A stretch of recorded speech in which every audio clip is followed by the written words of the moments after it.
10 most important lessons about money and finance schools don't teach you.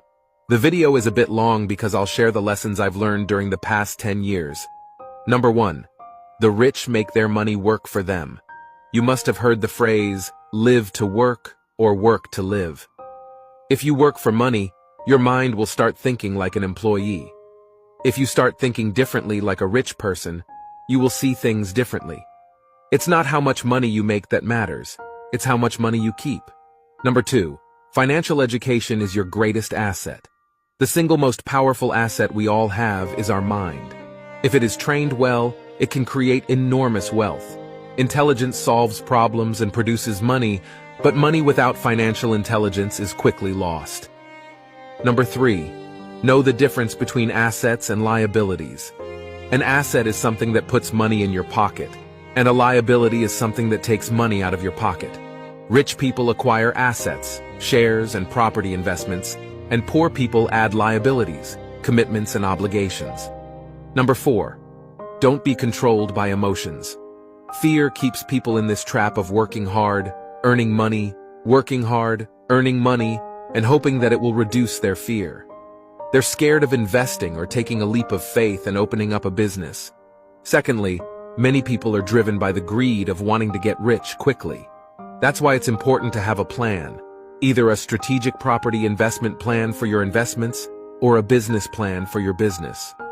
Having a plan helps you not be swayed by the emotions of fear and greed. Number 5. Work to acquire life skills, not for money. Work to learn, don't work to earn. Find a job where you can learn life skills. Learning can make you much more knowledgeable and can provide you with unique skills to improve your professional situation. Learn something about accounting, investing, markets, the law, sales, marketing, leadership, writing, speaking, and negotiating. An investment in knowledge pays the best interest. Number 6. Failure inspires winners and defeats losers. Every rich person has lost money at some point, but many poor people have never lost a cent. Interestingly, just like the poor, the rich also have a fear of losing money, but the main difference between the rich and the poor is how they manage fear. Playing not to lose money means you will never make money. Failure inspires winners and defeats losers. When something does not work out the way you planned, let it inspire you to try a different approach. Learn and move on. Number 7. Learn to manage risk.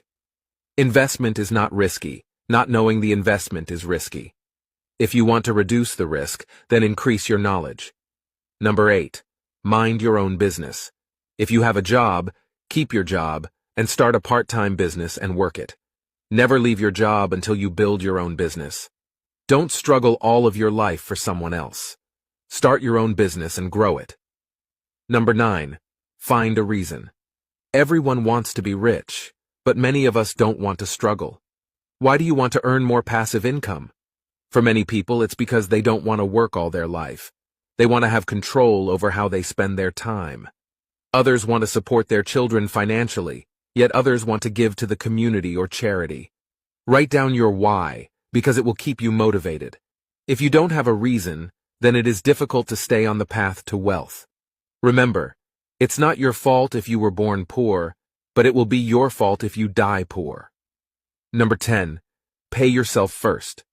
If you can't get control of your own finances, then it's difficult to get rich. If you lack financial discipline, then it is impossible to become rich. So pay yourself first. Each month, first invest a certain amount of money into income-generating assets before you pay your bills. Use this pressure to pay to inspire you to come up with innovative ways to get enough money to pay the bills before the bill collector comes knocking at your door. This is a difficult but very important principle. Always pay your bills. Just pay yourself first, not last. If you pay yourself last, you would feel no pressure, but you would probably not come up with new sources of income either. Of course, this is exactly what the taxman does. He takes money out of your pay packet each week before you receive it, knowing that if he doesn't do that, it will be very hard to get the money from you at the end of the year. The last question to end the video. If I stopped working today, how long could I survive?